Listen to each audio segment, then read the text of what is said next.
Hello, my name is Jim Logan, and I serve as the clarinet professor at the University of Texas at El Paso. And today we're looking at the third etude of the 2025 TMEA All-Region Music, the Allegro. This is page 17. This is part 2 of the third etude. And I'm going to start this video the same way I started the last video, which was just to play through this section starting in measure 26 slowly. I'm at about dotted quarter note equals 50 here. 1, 2, 26. Yeah.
Okay, so watch that rhythm in the last measure.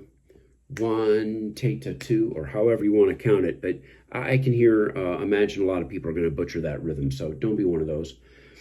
At this tempo, again, we're not talking much about breaths. However, I would strongly encourage you not to try to breathe on the bar line between this note in measure 34 and the downbeat of the following bar. I wouldn't do that. If you have to take a breath there, I think you should be able to go all the way to the downbeat of 35 and breathe after that eighth note in time. Let me try that once. I'm under tempo. This is measure 34. Ready? Yeah.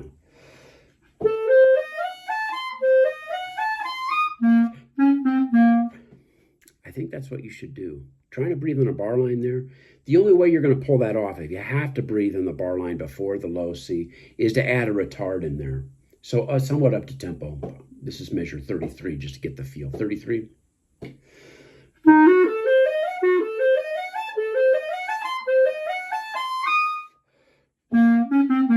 You could make a statement there. You're kind of setting up the recapitulation, or the revisit of the theme. So, that's something that a teacher of mine said many times. A musical solution to a technical difficulty is always welcome. What's the technical difficulty in 34? You got to play a high F at the end of the measure. So if we slow it down, add a breath, get fully reset, I'm kind of liking the way I kind of stumbled into that idea, because I have been practicing it, and I have practiced these etudes a little bit. I've been practicing it just like I was trying to play it there at 33.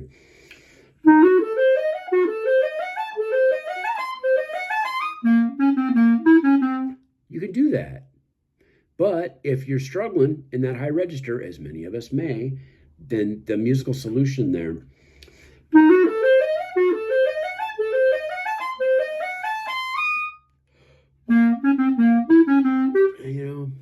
it's maybe a little stretch to call it that, but I would consider it. Run it past your band director. If the band director vetoes it, then forget Logan. What's Logan know?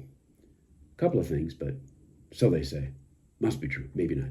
Anyway, a couple of thoughts here. Measure 33, second beat. Make sure you get that G sharp accidental in there.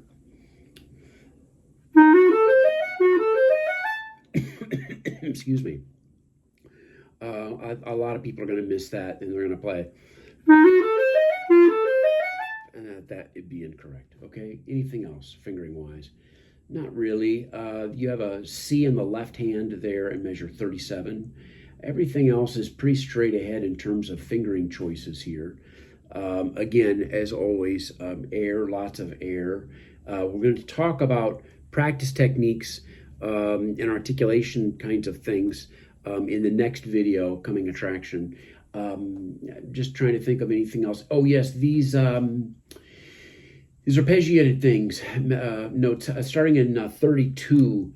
Those B's, B naturals, not on the downbeat of beat 1, but the B should be on the right side at the end of beat 1, in the middle of beat 2, in 33, the third note of 33 on the right. The B natural in beat 2 of 33 should be on the right side. The downbeat of 34 should all be on the right side. Slowly.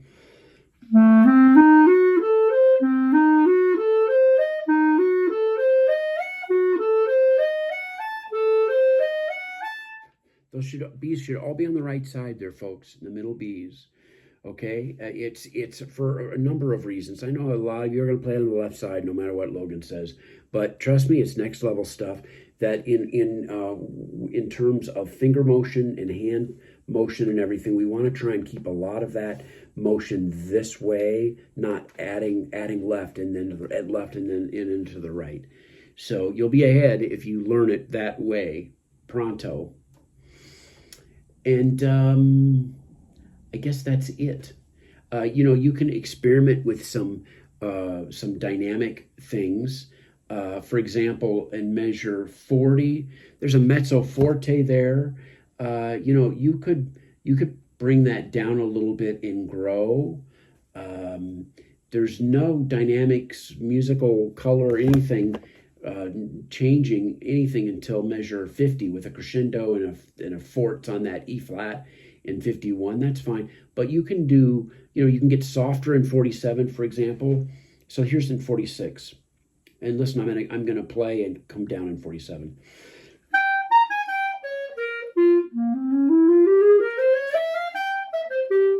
Right? Well, let me try that again.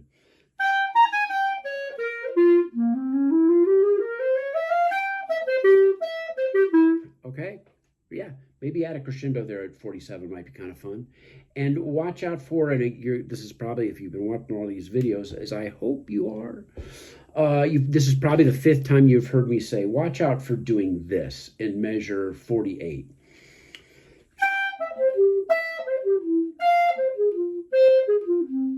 Right?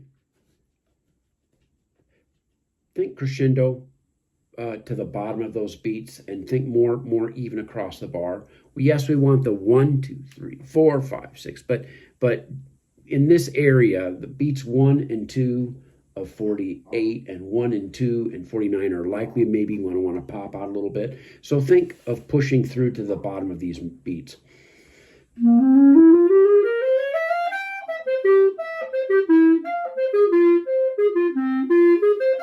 I exaggerated that a little bit to make my point there, but listen for that kind of evenness. Okay, I think that's enough on this one. I'm going to let you off for good behavior at the 9-minute mark. Again, at the end of this video, check the dates, save the dates.